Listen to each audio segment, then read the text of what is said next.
ශ්‍රද්ධාවන්ත පින්නතුනි හැමදෙනාම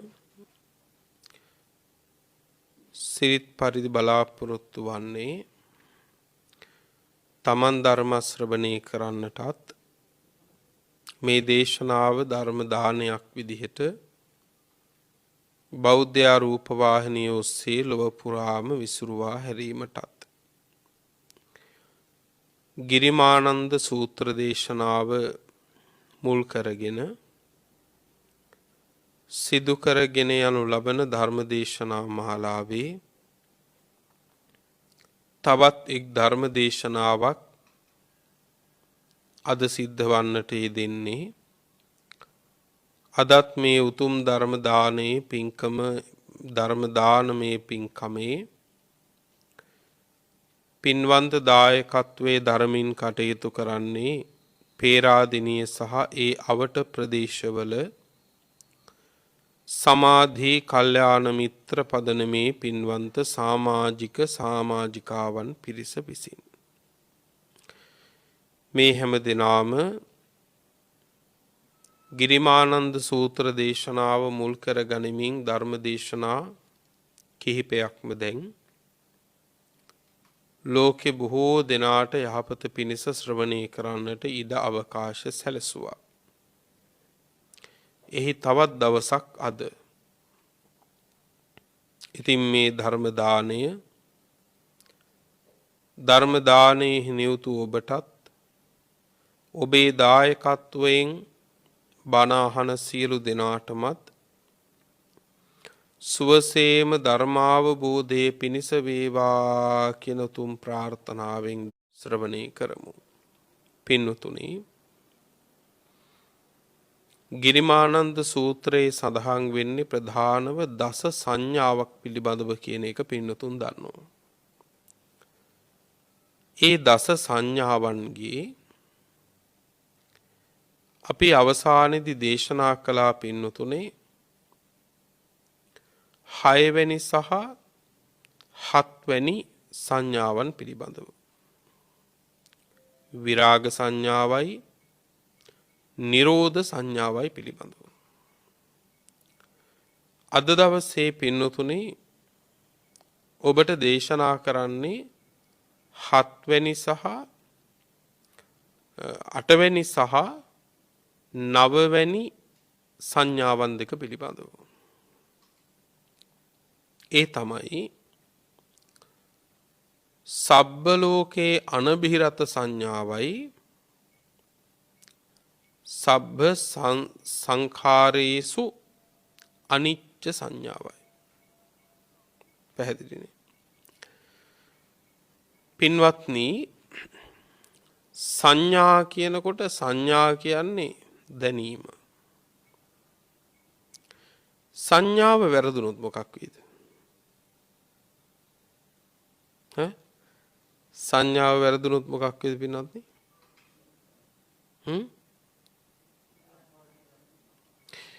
සංඥාව වැරදුනොත් පින්නතුනේ වැරදිච්ච සංඥාවක් ඔස්සේ මෙනෙහි කරමින් වැරදි සිතක් පහළ කරනවා. පැහැදිලිද? වැරදි සිතක්ම පවත්වන්නට දැන් සංඥාවත් වැරදි, සංඥාවන් වැරදි නිසා වැරදිච්ච සංඥාවකින් මෙනෙහි කරන්න ඒ වැරදි සිත තහවුරු වෙනවා. ඒ වැරදි සිත නිසාම පින්වත්නි විකෘති වෙච්ච සිත නිසාම මොකද වෙන්නේ? ආපහු සෑම මානසිකාරයක්ම කරන කියන දෙයක්ම එය මුල් කරගෙනයි පවතින්නේ. ඇයි මේ හැම දෙයකටම සිතනේ මුල් වෙන්නේ? එහෙම වුණාම මොකද වෙන්නේ පින්නතුනේ? ඒ වැරදිවට ගත්තු සංඥාව ඔස්සේ තහවුරු කරගත්තු සිත ඒකෙම දෘෂ්ටියට පැමිණෙනවා. දෘෂ්ටියට පැමිණෙනවා කියන්නේ ඒකේ බැහැ ගන්නවා කියන එක. පැහැදිලිනේ? එතකොට අනිත්‍ය දේ පිළිබඳව නිට්ටයයි කියලා මුලින්ම ඇති වෙන්නේ සංඥා විපරීතයක්.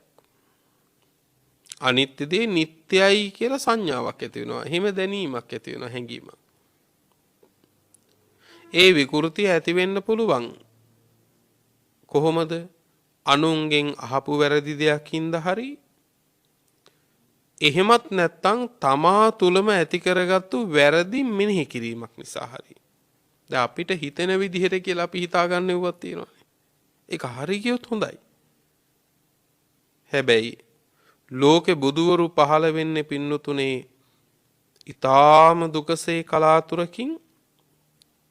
ඒ බුදුවරු ලෝකේ පහළ වෙලා පින්නතුනේ දේශනා කළත් ඒ ධර්මය අවබෝධ කරන අය ලෝකේ වැඩිද අඩුද? අඩුයි. අඩු වෙන්නේ ඇයි එහෙනම්? උන්වහන්සේලා දේශනා කළත් පින්නත් මේක තේරුම් ගන්න එක ලෝකෙට අමාරුයි. එතකොට අපිට හිතෙනවා හරියටම හරියයිද?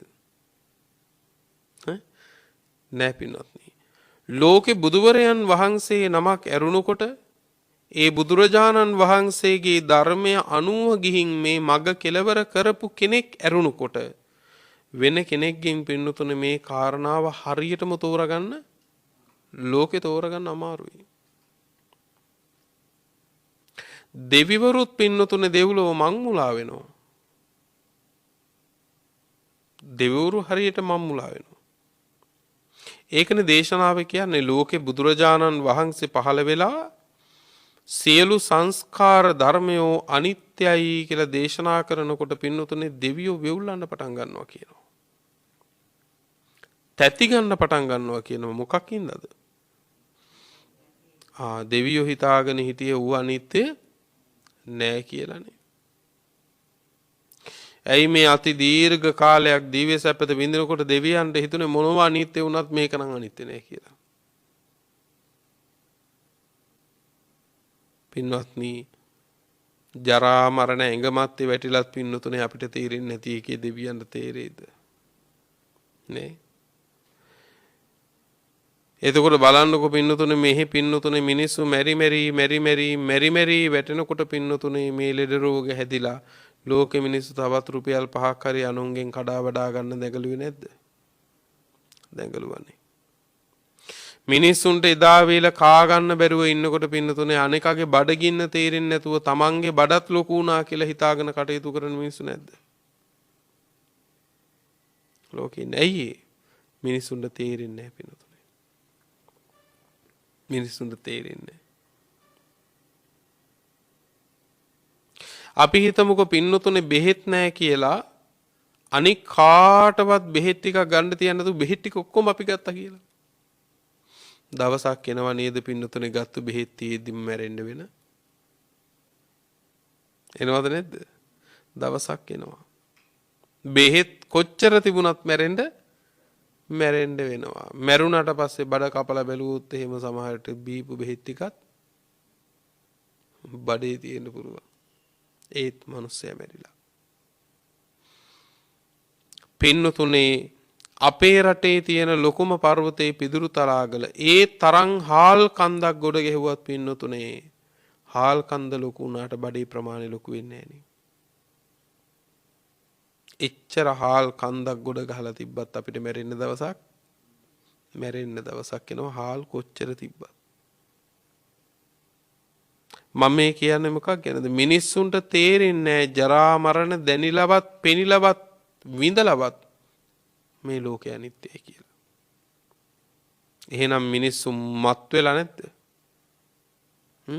මත් වෙලා ඉන්නේ. උමතු වෙලා නැද්ද? උමතුයි. හැබැයි ඒ උමතු බවට පත් වෙලා ඉන්නේ මිනිස්සු දත් වැටෙද්දි කේස් පැහෙද්දි තමන්ගේම හැම රැලි වැටිලා කියලා තමන්ටම පේද්දි නෑ. එතකොට දෙවියන්ට එකක්වත් පේන්නේ නැති විතර පින්නත් කොහොම මම්මුලා වෙනවද?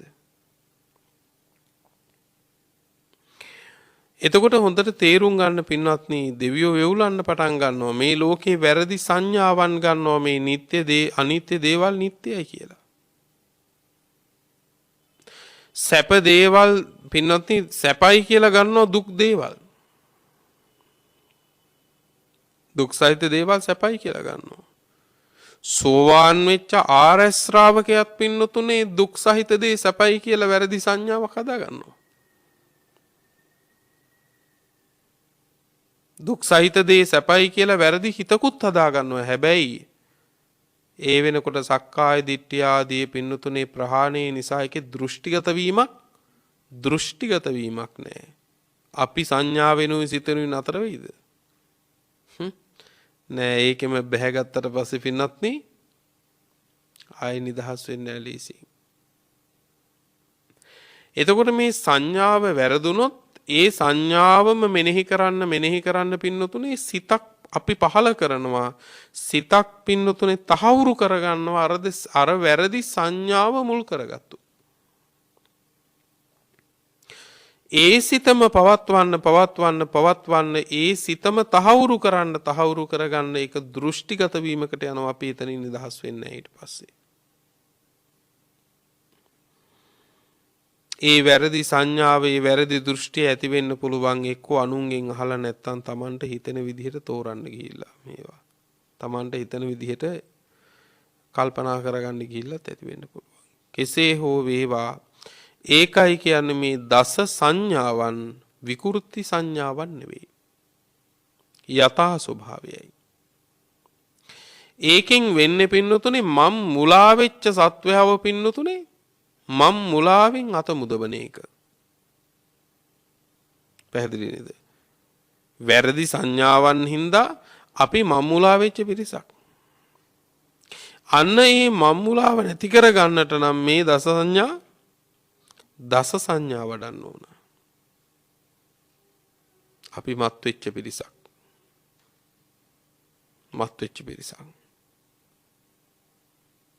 ස්ත්‍රී වෙච්ච ඔය ඇත්තොත් මත් වෙලා ඉන්නේ. හැබැයි ඒ සුරාපානෙන් නෙවෙයි. සුරාපානෙන් මත්වීම හෝරා දෙක තුනකින් හෝ නැවත යථා ස්වභාවයටපත් වෙනවා. මේ කියන්නේ බිව්වට කමන්නේ කියන එක නෙවෙයි ලෝකෙට. නමුත් උදේ හවා බීපු මිනිස්සුත් පින්නතුනේ අවසානයේ මගපල ලැබුවනේ සරකානියම. දස අකුසල් වලට සුරාපානය ඇතුළත් කරලා නැහැ. ඇයි ඒ? සුරාපානයේ වෙරි මත හිඳුනට පස්සේ ආපහු ඔහු ප්‍රකෘති පුද්ගලයෙක්. ඔහු ධර්මාභෝධයට සුදුස්සෙක් ඊට පස්සේ. පැහැදිලි නේද පින්වත්නි? එතකොට දැන් ඒ මත්වීම පැය 3-4කින් හරි ඉවරයි. හැබැයි මේ ලෝකේ සංඥාවන් වැරදි වෙලා පින්නතුනේ ඒකෙන් මත් වුණොත් ඒ මත්වීම පින්නතුනේ සමහර විටකදී මැරෙලවත් කෙලවර වෙන්නේ නෑ. ඒ මත්වීමත් එක්ක තමයි ඊළඟ භවයටත් යන්නේ. අන්න ඒ මත්වීම සිඳ ගන්න නම් පින්නතුනේ සංඥාවන් හරියට වටන් පින්වත්නි ඇති කරගන්න ඕන.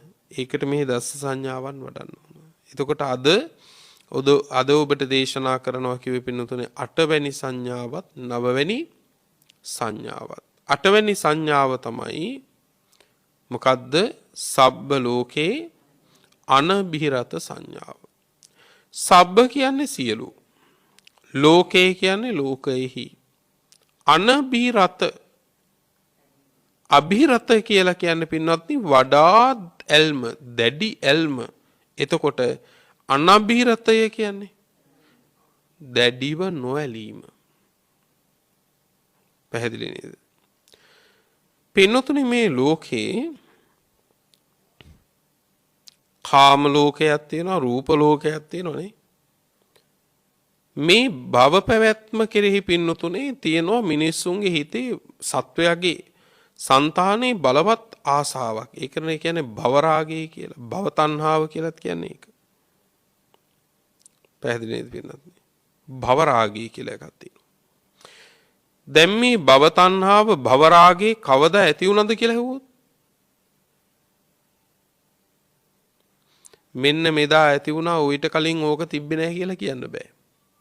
අපිට මේකේ මුලක් හොයන්න බෑනේ. හැබැයි මොකෙන් හරි කවදා හරි ඇති වෙලා දැන් එහෙම එකක් තියෙනවා. ලොකු දෙයක්ද?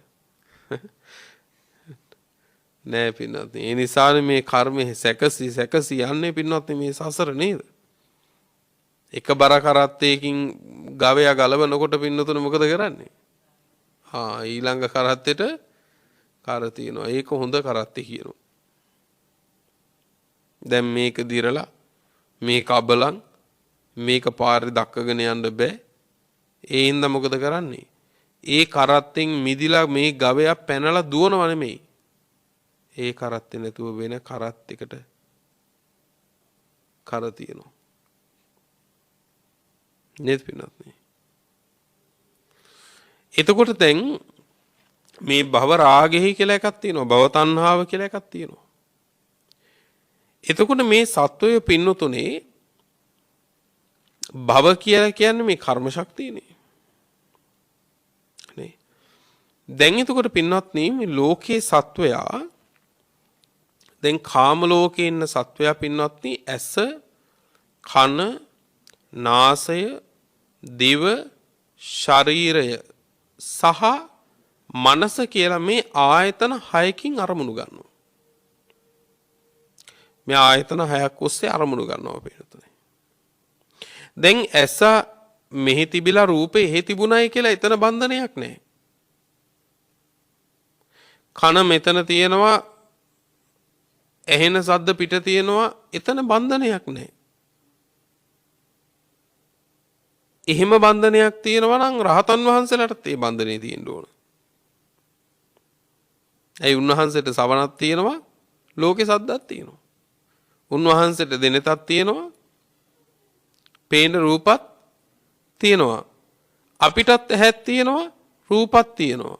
කනක් තියෙනවා සද්දක් තියෙනවා. රහතන් වහන්සේටත් ඇසක් තියෙනවා රූපෙත් තියෙනවා.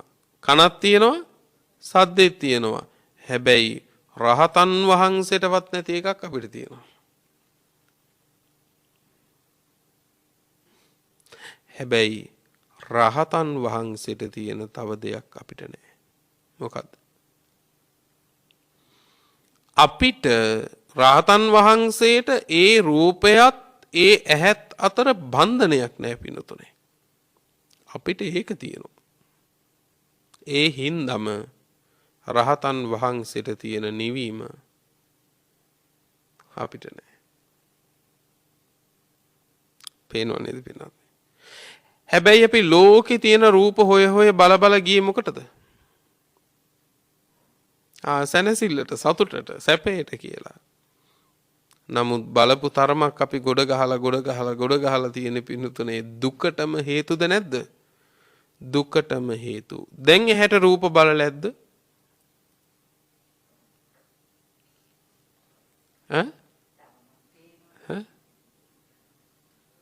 දැන් බලලා ඇද්ද? තාම පේනවා. පේන්නේ නැති දවසට කන්නඩි හරි දානවා. නේ? බලන්න ඕනේ කියලානේ. ඒත් පේන්නේ නැති දවසට රූප ඇති වෙනවද? නෑ.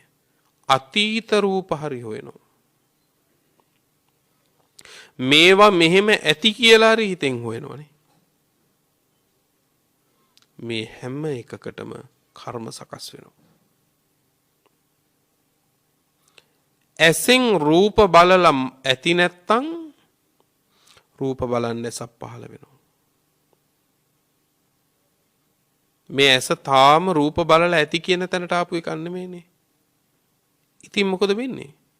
රූප දකින්න ඇසේ පහළ වීම කියන එක සිද්ධ වෙනවා.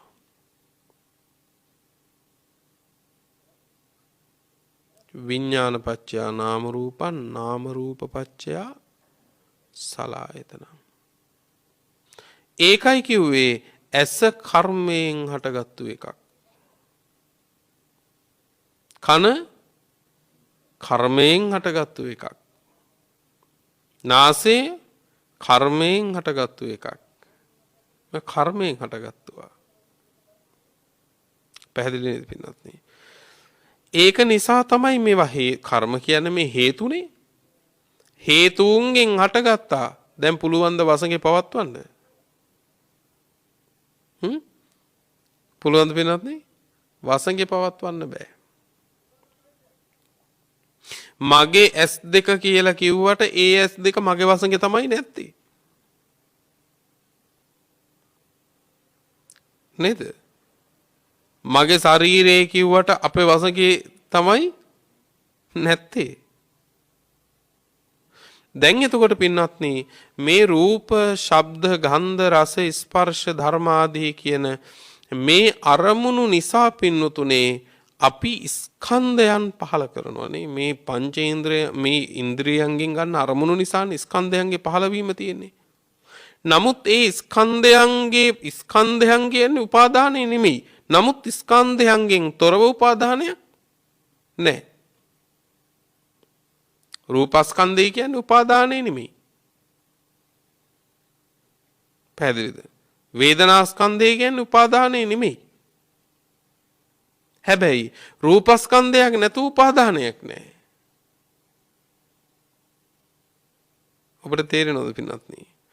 මගියා කියලා කියන්නේ ගමන නෙමෙයිනේ. නේද? එතකොට දැන් හොඳට තේරුම් ගන්න පින්වත්නි මේ රූප, ශබ්ද, ගන්ධ, රස ආදී කියන මේ අරමුණු ඔස්සේ පින්නතුනේ අපි ඇහැ මුල් කරගෙන කන මුල් කරගෙන අපි පහල කරනවා ස්කන්ධයන්. ස්කන්ධ පංචකය. රූප, වේදනා ආදී. අන්න ඒ ස්කන්ධ පංචකයන් නිසා පින්නතුනේ මොකද වෙන්නේ? භව පැවැත්මක් කියලා එකක් හැදෙනවා.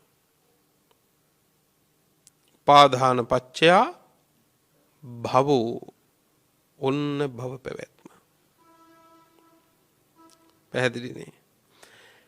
දැන් මේ භව පැවැත්ම පින්නතුනේ කාම ලෝකයේ ගත්තම මේ රූපාදී අරමුණු ඉන්ද්‍රියයන්ගෙන් ලැබමින් පින්වත්නි සතුටු වෙනවා. කාම ලෝකේ. රූප ලෝකේකුත් තියෙනවා. අරූපී ලෝකේකුත් තියෙනවා. එතකොට ඒ තැන්වල පින්නතුනේ මේ සංසාරේ මෙතෙන්ට වඩා සැපේ අතන හොඳයි. එතන සැප හොඳයි නම් එතන හිතක් හදා ගන්නවා. එතන හොඳයි. එතන හොඳයි කියන එකේ අදහස මොකද්ද? එතන උපදින්න තියෙනවා නම් හොඳයි. පැහැදිලිද? දැන් යම් සත්වයේ හිතනවා පින්නතුනේ මෙතන හොඳ නෑ මෙතනට වඩා එතන හොඳයි කියලා.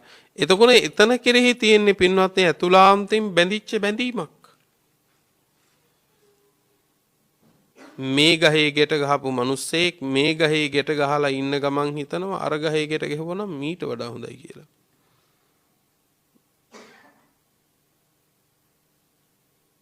අපි කරන්නේත් මොකද්ද බොහෝ විට? මොකද්ද පින්නත්නි?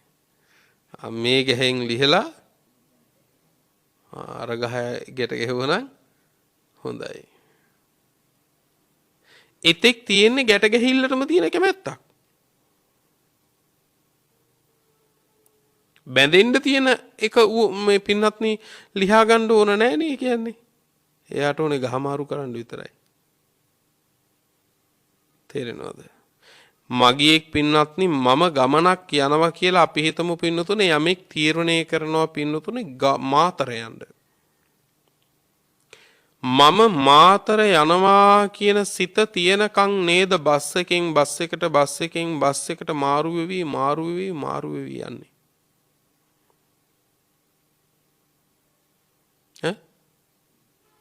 එහෙමනේ. මෙයා එතකොට යම් තැනක මට මේක යන්න ඕන නෑ කියන සිතට ආවනම් ඔහු ඒ බස් එකෙන් බහින බැහිලා අන්තිම බැහිල්ල වෙනවා. ආයෙ නගින්නෙත් නෑ ආයෙ බහින්නත් නෑ. ඔබට තේරෙනවද මේ කියන එක? එක තැනකින් තව තැනකට, එතනින් තව බස් එකක නැගලා තව තැනකට, එතනින් තව රථයක නැගිලා තව තැනකට මේ විදිහට මාරු වෙවි යන්නේ මොකක්ින්දද? යන්න ඕන හින්දා.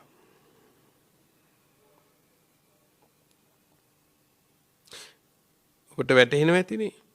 හැබැයි යම් තැනක මට යන්න ඕන නෑ මේ ගමන කියලා තීන්දුව ආවනම් පින්නත් මොකද වෙන්නේ? ඔහු පින්නත්නි ඒ ඉන්න බසයෙන් තව මොහොතක්වත් ඉස්සරහට යන්නේ. ඒ බසේ නවත්තන්නේ කොයි වෙලාවේද? පළමු නැවැත්තේ මෙන්න ඔහු බහිනෝ. නෑ තව එක හෝල්ට් එකක් ඉස්සරහට එනවා කියලා යනවද? නෑ. පළමු නැවැත්මෙන්ම පින්නතුනේ පළවෙනියටම බස් එක ඊළඟට නවත්තන්නේ කොතනද? එතනින් බහිනෝ.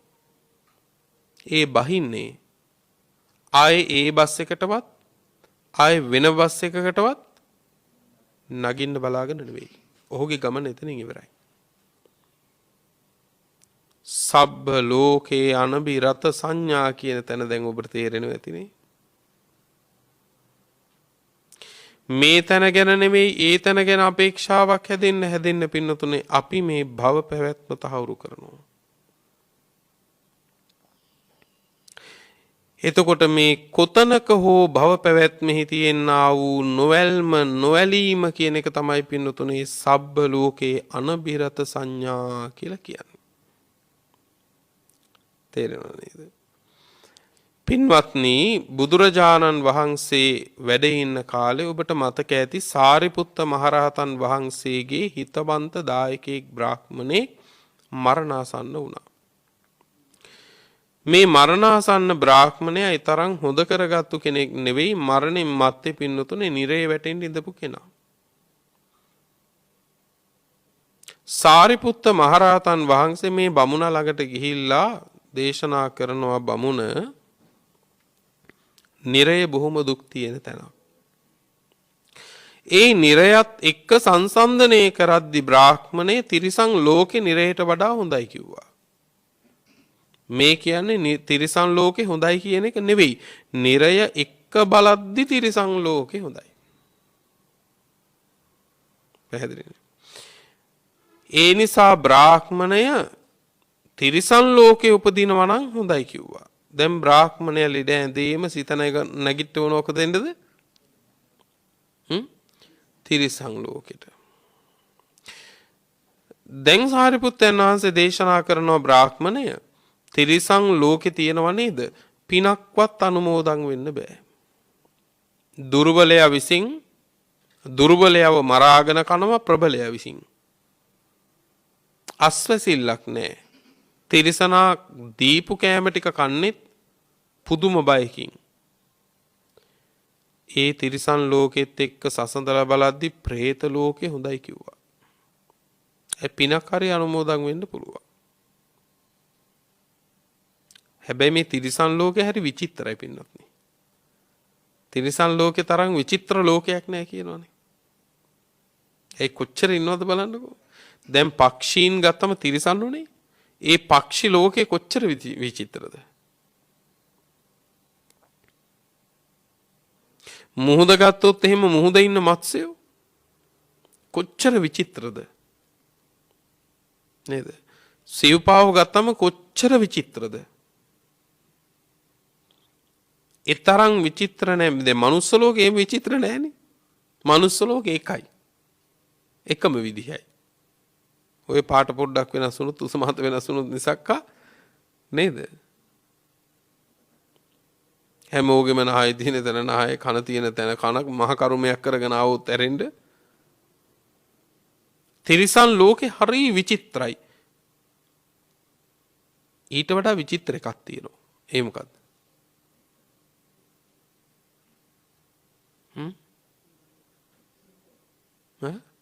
සිත. සිත. තිරිසන් ලෝකේ තමයි විචිත්‍රම. සිත විචිත්‍රයි කියනවා ඊටත් වඩා. ඇයි? ඒ හැම විචිත්‍ර භාවයක්ම විචිත්‍ර භාවයකින් දකින්න හිතට ඒ විචිත්‍ර භාවය තියෙන්න බෑ. ඊට වැඩිමනත් විචිත්‍ර භාවයනොත් අපේ හිත විඳින මේ හිත විඳිනවද නැද්ද? විඳිනවා. ඒ නිසා යම් තාක් තිරිසන් ලෝකේ විචිත්‍රද ඊටත් වඩා විචිත්‍රයි කියනවා සිත. චිත්‍රයක් ඇඳොත් ඊටාම ලස්සනට මේ ලෝකේ ඇඳපු ඩොලර් මිලියන ගණන් බිලියන ගණන් මිල වෙන චිත්‍ර තියෙනවා නේ. එහෙම චිත්‍ර තියෙනවානේ.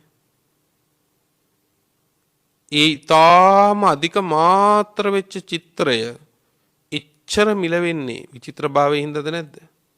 විචිත්‍ර භාවයේ ඊට වඩා විචිත්‍රයි මේ හිත. ඊටත් වඩා මේ හිත විචිත්‍රයි. ඇයි? ඒ හිතනේ අදින්නේ මේකට උඩින් මේක ඇඳොත් හොඳයි. ඒකට යටින් මේක ඇඳොත් හොඳයි. ඒක මේ පාටින් ගෑවොත් හොඳයි. අරක මේ පාටින් ගෑවොත් හොඳයි. මේ ඔක්කොම විචිත්‍ර භාවයන් මවන්නේ මොකද්ද? සිත. සිත විචිත්‍රයි. දැන් පින්වත්නි හොඳට තේරුම් ගන්න. එතකොට ඊළඟට දැන් බ්‍රාහ්මණයාට සාරිපුත්තයන් වහන්සේ කියනවා තිරිසන් പ്രേත ලෝකෙට වඩා මේ මනුස්ස ලෝකේ හොඳයි. ඇත්තනේ. പ്രേත ලෝක ආදීට වඩා මනුස්ස ලෝකේ හොඳයි. මනුස්ස ලෝකේ සැපේ අන්තයකුත් නැහැ, දුකෙහි අන්තයකුත් නැහැ.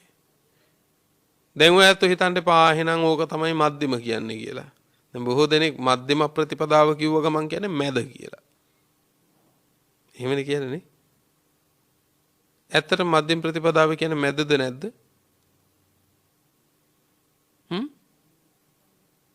නෑ පින්නත් නෑ. මධ්‍යම ප්‍රතිපදාවෙන් කියන්නේ මැද කියන අර්ථයෙම නෙවෙයි.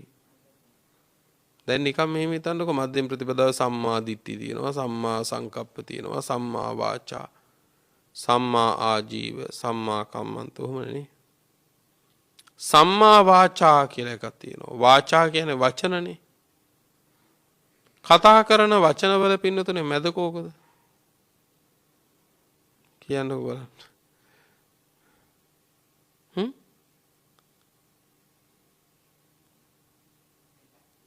එහෙම එකක් නැහැ. කතා කරන වචනවල හොඳ වචන තමයි මධ්‍යම ප්‍රතිපදාවට ගන්නෙ. එහෙනම් මේක කියන්නේ මැද කියන අර්ථයෙම නෙවෙයි මජ්ක්‍ධිමා කියන්නේ. මජ්ක්‍ධිමා කියන එකේ තේරුම් ගොඩක් තියෙනවා පින්නතුනේ. ඔය මජ්ක්‍ධිම නිකාය කියලා කියනකොට ටිකක් අවධානයෙන් බලන්න වටිනවා. මැද ප්‍රමාණයේ සූත්‍ර කියලා කියනවා මජ්ක්‍ධිම නිකායේ තියෙන්නේ. නමුත් තවත් අර්ථයක් මජ්ක්‍ධිම නිකායේ තියෙනවා සමහර සූත්‍ර දීඝ නිකායටත් වඩා දිගයි. මජ්ක්‍ධිම නිකායේ සමහර සූත්‍ර තියෙනවා දීඝ නිකායේ සූත්‍ර වලටත් වඩා දිගයි. මජ්ක්‍ධිම කියන එකේ තව අර්ථයක් තමයි පින්නතුනේ ප්‍රධාන කියන එක. ප්‍රධාන මධ්‍යම බස් නැවතුම් පොළ කියනවා. ඒ කියන්නේ මැද තියෙන හින්දාද? ප්‍රධාන. මධ්‍යම තැපැල් හල කියනවා. මැද තියෙන හින්දාද? නෑ, ප්‍රධාන. එහෙනම් මධ්‍යම ප්‍රතිපදාව කිව්වහම නිවන පිණිස වූ ඍජු මාර්ගය. නිවන සඳහා වූ ප්‍රධාන මාර්ගය, ඍජු මාර්ගය, එකම මාර්ගය. පැහැදිලි නේද පින්වත්නි? කොහොඳට තේරුම් ගන්න පින්වත්නි. මේකට සමහරට දේශනා කළාම යම් වාද විවාද නැගෙන්න පුළුවන්. නමුත් විමසලා බලන්න. හොඳට විමසලා බලන්න පින්වත්නි. මේකේ මැදක් කොහොමද හොයන්නේ අපි? නේ? දැන් කතා කරන වචනවල මැදක් හෙව්වොත් හොඳමත් නැති නරකමත් නැති වචනද? එහෙම ගන්න බෑනේ. සම්මා සමාධි කියන එකේ මැද හොයන්නේ කොහොමද? නේ? එහෙම මනින්න බෑ. ඒ නිසා මේක නිවන් මග හැටියට ගන්න ඕන පින්නතුනේ. දැන් එතකොට පින්වත්නි ඊළඟට කිව්වා දැන් මනුස්ස ලෝකේ සැපේ අන්තයකුත් නැහැ. සැපේ අන්තයට ගියොත් මිනිසුන්ට ජරා මරණ තේරෙන්නේ නැහැ. දුකේ අන්තයට ගියොත් එහෙම තේරුණත් කරගන්න දෙයක් නැහැ, අස්වැසිල්ලක් නැහැ. නමුත් මනුස්ස ලෝකේ සැප දුක පින්වත්නි මිශ්‍රයි. දුක තේරෙනවා යමක් කරගන්නත් අස්වැසිල්ලක් තියෙන තැනක් මේක. ඊළඟට දැන් ඔන්න දැන් බමුණගේ හිත අර නිරයේ බැහැගෙන නිරයේ තිබිච්ච හිත දැන් කොතනද? දැන් මනුස්ස ලෝකෙට ඇවිල්ලා. ඊළඟට කිව්වා මනුස්ස ලෝකෙත් එක්ක බලද්දී නම් බ්‍රාහ්මණේ චාතුරු මහා රාජික දෙව්ලෝ මීට වඩා හොඳයි කිව්වා. සැපවත් කිව්වා. එහෙමද කියලා දැන් හිත ආයෙත් කොතනද? චාතුරු මහා රාජිකේ හරියට මොන වගේද? නෑ අපි තව පොඩි දුරක් යන්කෝ. මීට වඩා අර ඉස්සරහ තියෙන තැන හොඳයි. ආයෙත් ඉස්සරහට යනවා. නෑ මෙතන හරි නෑ වගේ. මීට වඩා නම් අර තැන හොඳයි කියලා තව ටිකක් යනවා. ඔහොම යනවා වගේ. චාතුරු මහරජිකයට වඩා තාවතින්සෙනම් හොඳයි බ්‍රාහ්මණය කිව්වා. ඔහොම අරන් ඇවිල්ලා අන්තිමේදී පින්නතුනේ බ්‍රහ්ම ලෝකෙට එනකන් මේ හිතට ඉහළට එසෙව්වා. ඉහළට ඔසවලා සාරිපුත්තයන් වහන්සේ වැඩියා. බ්‍රාහ්මණයත් මරණයට පත් වෙලා පින්නතුනේ මොකද වුනේ? බඹලොව උපන්නා. හැබැයි බුදුරජාණන් වහන්සේ සාරිපුත්තයන් වහන්සේගෙන් ඇහුවේ ආපුවම මොකද්ද? සාරිපුත්ත අර මිනිස්සයව මගට ඇරලුවා නේද කියලා ඇහුවා. අර මිනිස්සයව මගට ඇරලුවා නේද කියලා ඇහුවා. බලන්නකෝ පින්නත්නි. කොච්චර ලස්සන පණිවිඩයක්ද මේ කියන්නේ. එදා තමා බුදුහාමුදුරුව වදාලේ කුමන දේශනාව කළත් අවසන් වචන පෙළෙන් හරි ඒ සත්වයා නිවන පිහිටවන්න ඕන කියලා. කුමන දේශනාව කළත් කාට කළත් කොතන කළත් අන්තිම වචන පෙළෙන් හරි කමන්නේ ඒ දේශනාව කෙලවර කරන්න ඕන නිවන කුළු ගන්වලා. ඒ කියන්නේ නිවන මතු කරලා නිවන කෙරෙහි හිත පිහිටුවලා නැත්තම් මග දාලා වෙනවා. එතකොට පින්නතුනේ එතනින් මෙහා පැත්තේ කොතනක උපදින්න මේ හිත පහළ වුණත් හිත හැදුනත් පින්නතුනේ එතන තියෙන පින්නතුනේ භවයේ තියෙන ඇල්මක්. අන්න ඒ භව පැවැත්ම පිළිකුලෙන් ප්‍රතික්ෂේප කිරීම සබ්බ ලෝකේ අනබිහිරත සංඥාවයි. ඔබට වැටහුණද මේ කාරණේ? මේ සීමිත වෙලාවේ දේශනා කරන්න. ඒ වගේම තමයි පින්නතුනේ දැන් භව පැවැත්මකට නම් පින්නතුනේ කර්ම සකස් වෙලා තියෙන්න බෑ. නේද? කම්මා විපාකා වත්තන්ති විපාකෝ කම්ම සම්භවෝ තස්මා පුනබ්භවෝ හෝති එවං ලෝකෝ පවත්තති. කර්මයෙන් විපාකය හට ගන්නවා. කර්මයෙන් විපාක හට ගන්නවා. ඒක හරිනේ. ඊළඟට මොකද කරන්නේ? විපාකෝ කම්ම සම්භවෝ. අර විඳින විපාකෙන් ආයේ කර්ම හැදෙනවා. ඒකනේ මේක ඉවරයක් නැත්තේ. කර්ම රැස් කරනවා. ඒ කර්මවල විපාක විඳින ගම විඳලා ඉවර වෙනවද? නෑ. මොකද කරන්නේ නම් ආයේ කර්ම රැස් වෙනවා. අර විපාක විඳිනේ වෙම්මයි කර්ම රැස් කරගන්නවා. ඉතින් එතකොට මොකද වෙන්නේ? ආයෙත් ඒ කර්ම විඳින්න ආයෙ පහළ වෙන්න බෑ. ඒ දේශනාව කියනවානේ දැන දැන කළා වූ දැන දැන රැස් කළා වූ කර්මයන්ගේ විපාකයේ මහණෙනි විඳ මිස කෙලවර කිරීමක් මම නොකියමි. දිත්තේවා ධම්මේ අපරේවා පරියායේ කිව්වා. එක්කෝ මෙලවම හරි විපාක දෙනවා නැත්තං සසරේදී හරි විපාක දෙනවයි කිව්වා. බලන්නකො පින්නත් නේ. දැන් ඔය ඇත්තෝ මේකෙන් හිතයි එහෙනම් මේ කර්ම විඳලම ඉවර කරන්න ඕනද කියලා. මේ කියන්නේ එහෙම එකක් නෙවෙයි. මේ සත්වයා භවයේ පැවැත්ම තියෙන තාක්කල් මේක විඳින්න වෙනවා කියලායි මේ කියන්නේ. මේක ඉවර වෙන්නේ ඒ කර්ම විෂය බලපවත්වන්නේ නැති තැනකට තමන් ගියොත්. කාම භවයේ විපාක දෙන්න තියෙනවා නම් කාමාවචර කුසලයක් හෝ අකුසලයක් ඒකේ විපාක නැති වෙන්නේ කාම භූමියේ ඉක්මවපු තැනක විතරයි. තේරෙනවද පින්නතුනේ? ප්‍රාණඝාත කරලා පින්නතුනේ අපි හිතමුකෝ පස්සේ කාලෙක අපි හිතමුකෝ ප්‍රාණඝාත කර්මයක් කරනවා. නිරේ වැටෙනවා. නිරේ වැටිලා පින්නතුනේ දුක් විඳලා අවසානයේ manuss ලෝකෙට එනවා. manuss ලෝකෙදී පින්නතුනේ මොකද වෙන්නේ? අන්නාර ප්‍රාණඝාත කර්මයේ අවශේෂ වෙච්ච ටික විපාක දෙනවා. දැන් මේ manuss ලෝකෙදී පින්නතුනේ පින් දහම් කරලා දෙව්ලොව උපන්න කියමු.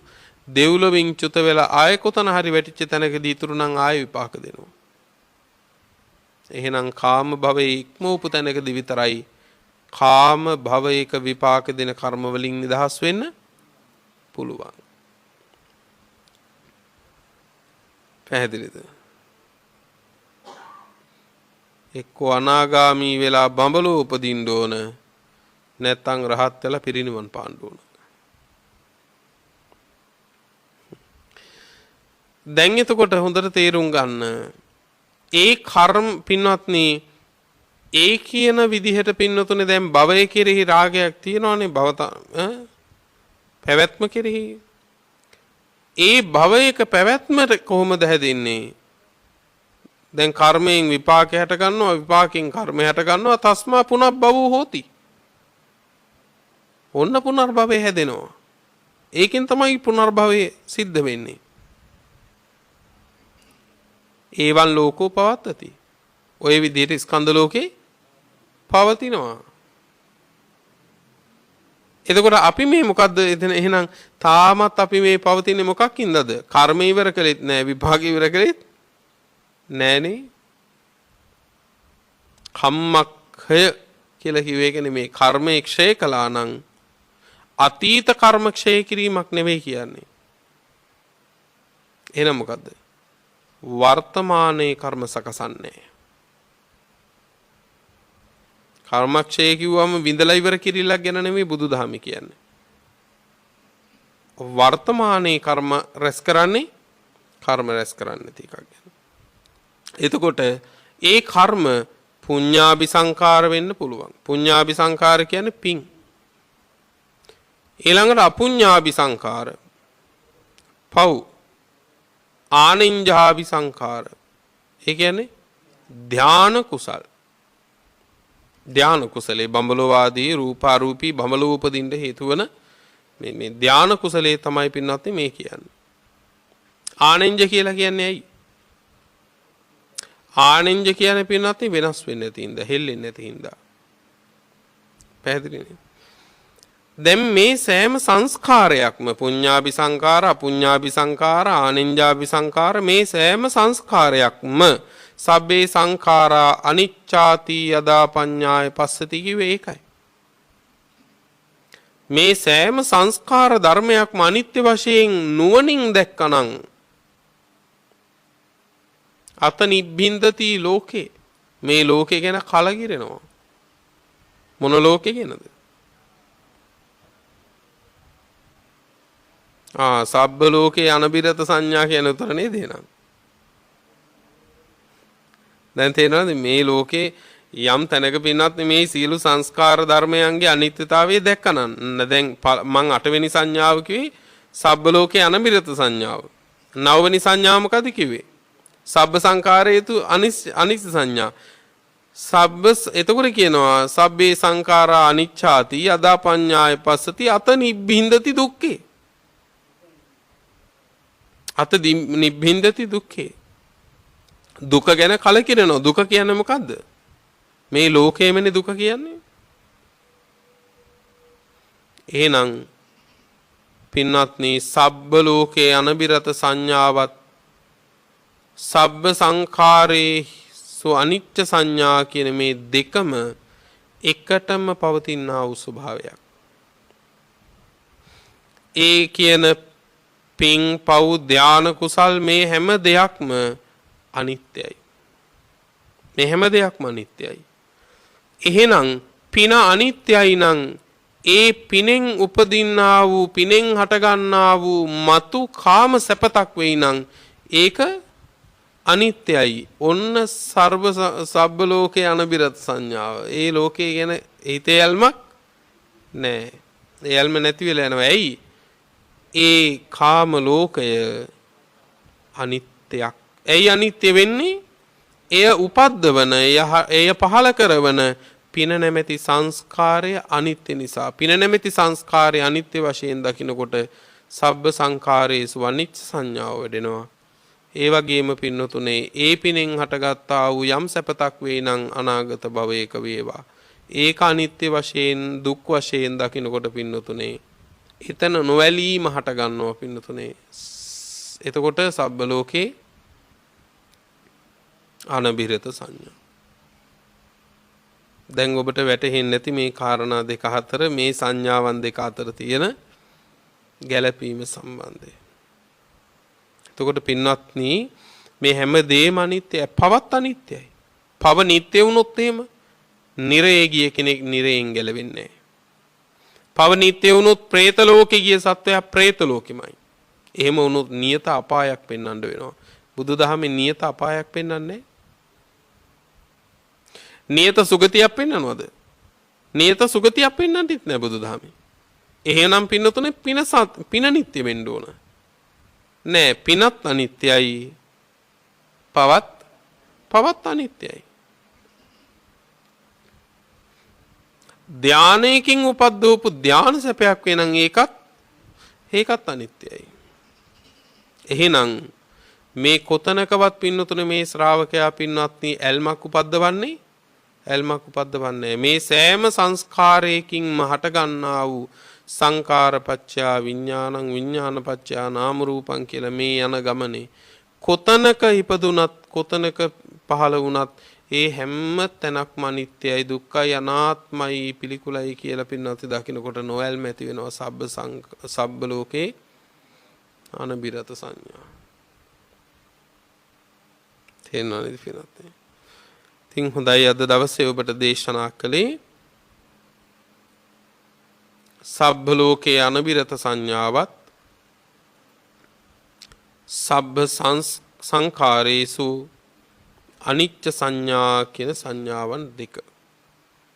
පින්වත්නි මේ දේශනාවේ අවසාන සංඥාව හැටියට ආනාපාන සති පිළිබඳව දේශනාව මතුවට සිද්ධ වෙනවා. එයින් ගිරිමානන්ද සූත්‍ර දේශනාව ඔස්සේ කළ දේශනා මාලාව නිමාවටපත් වෙනවා.